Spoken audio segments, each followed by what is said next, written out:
Dear readers, thank you for joining me in this heartfelt journey through a tale of love, trust, and heartbreak.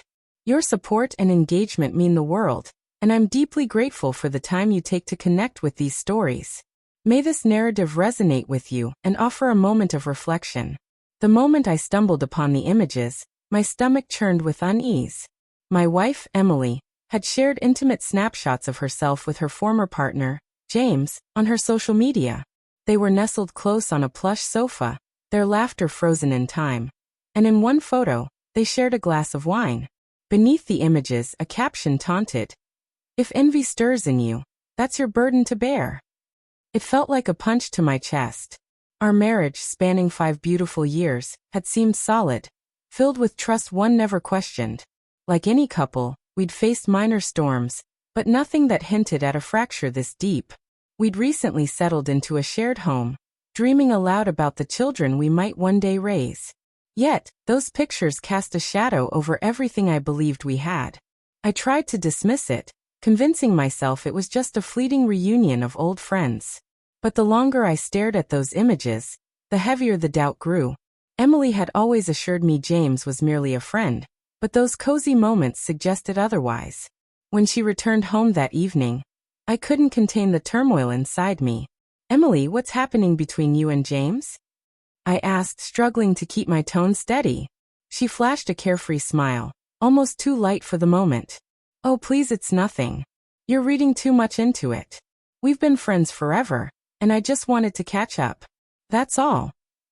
Her words begged for my trust, but suspicion lingered like an unwelcome guest. Why share those images so publicly? And that caption about jealousy, what was that supposed to mean? She sighed, her eyes rolling slightly. "You're blowing this out of proportion. It's not my fault if you're feeling insecure. I thought you had faith in me." Her accusation cut deep. Insecure? That wasn't it at all. I was wounded. I wanted to express the ache in my heart, but the words eluded me. The days that followed were cloaked in tension. Those images haunted me, as did her dismissive response. I began noticing subtle shifts. Her phone, always placed screen down when she left the room. Her replies to my texts, slower and less engaged. A distant look in her eyes that I couldn't unsee.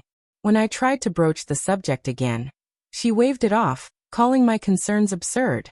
"If you're envious, that's your issue," she repeated, as if repetition could erase my doubts. I considered walking away, leaving her to untangle her own choices. But my love for her anchored me. I needed to know if my fears held truth. One quiet afternoon, while Emily was in the shower, I made a choice I never imagined I'd make. I picked up her phone. What I discovered stopped my breath. Messages between her and James, playful and suggestive, unfolded before me. She'd been deceiving me all along. The betrayal wasn't just hers. It was a fracture in the life we'd built together. When she emerged from the bathroom, I confronted her with the evidence. Her face drained of color, guilt etched in every line. At first, she tried to deflect, but the truth was undeniable. "I didn't mean for things to escalate," she murmured, her voice barely audible. "James and we just reconnected, and I didn't know how to pull back." My body trembled with a mix of fury and sorrow.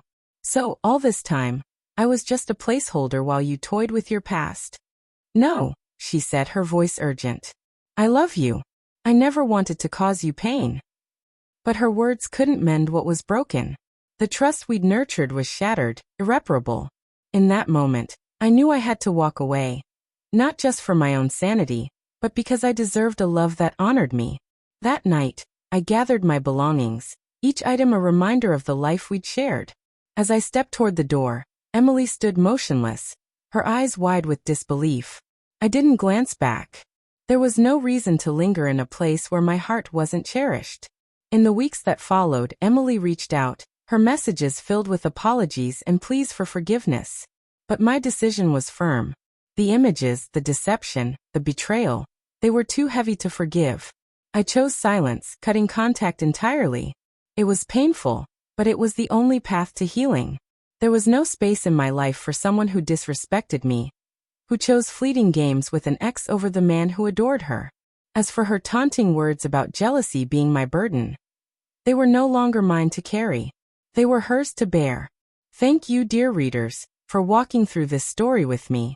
Your presence and empathy make sharing these narratives truly meaningful.